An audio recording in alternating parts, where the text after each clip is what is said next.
Family card দেওয়ার ঘোষণা করেছেন এবং এটাও বলেছেন যে এটা মায়ের হাতে দেবেন। তারা একদিকে দিচ্ছেন ফ্যামিলি কার্ড, আর একদিকে দিচ্ছেন আমার মায়ের গায়ে হাত। এই দুইটা একসাথে চলে না।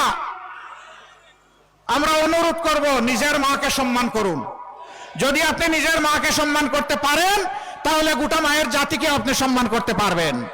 আর যদি নিজের মাকে সম্মান না করতে পারেন, আপনি বাংলাদেশের একজন নারীকেও সম্মান করতে পারবেন না।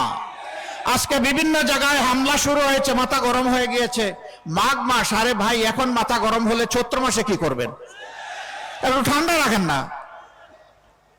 এখন তো আরামদায়ক বাতাস আছে, আবহাওয়া আছে, এই সময় গরম করিয়েন না মাথাটা।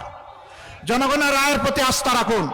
অতীতে জনগণের রায়কে যারা সম্মান করে নাই তাদের পরিণতি কি হয়েছে তার থেকে আমাদের সকলের শিক্ষা নেওয়া উচিত। হ্যাঁ, জনগণের গায়ে হাত দিতে পারবেন, পিঠে চাবুক মারতে পারবেন, কিন্তু জনগণের হৃদয় এবং কলিজা জয় করতে পারবেন না। হৃদয় কলিজা যদি জয় করতে হয় তাহলে সকলকে তার নিজ নিজ জায়গায় সম্মান দিতে হবে, বিশেষ করে মায়ের জাতিকে। আমাদের কথা ভাই একেবারেই স্পষ্ট, জীবন দেব, আমার মায়ের ইজ্জত দেব না। মায়ের ইজ্জতের জন্য লড়ে যাব। সুতরাং কেউ আর মেহেরবানি করে এই অপকর্ম করবেন না।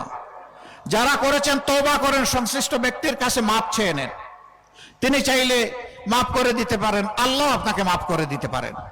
কিন্তু সেই কালো হাত আর যদি সামনে বাড়ানোর চেষ্টা করেন, আমরা গালে হাত দিয়ে বসতে পারবো না ভাই।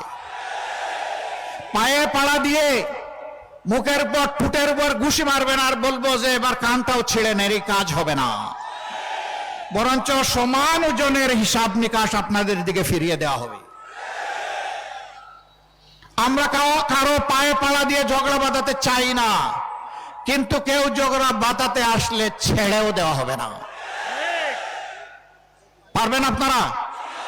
এখন থেকে পাহারাদারের ভূমিকা পালন করবেন। প্রত্যেকটি নরনারীর ভোটের অধিকার আপনারা পাহারা দিবেন। ভোট যার ইচ্ছা যেখানে তাকে দিবে, কিন্তু আমরা ভোটের বাক্স পর্যন্ত ভোটারকে পৌঁছে দিতে চাই। ওই বাক্স পর্যন্ত ভোটার পৌঁছার পরে তারা নিজের ভোটের হিসাব তারা গ্রহণ করবে ইনশাআল্লাহ। আমরা 13 তারিখ থেকে আল্লাহ তাআলার দরবারে একটা নতুন বাংলাদেশ চাই, একটা অভিশাপ মুক্ত বাংলাদেশ চাই, আমার মায়ের জন্য একটা নিরাপদ বাংলাদেশ চাই। এ লড়াই কোনো দল, কোনো গোষ্ঠী, কোনো পরিবারের মুক্তির লড়াই নয়।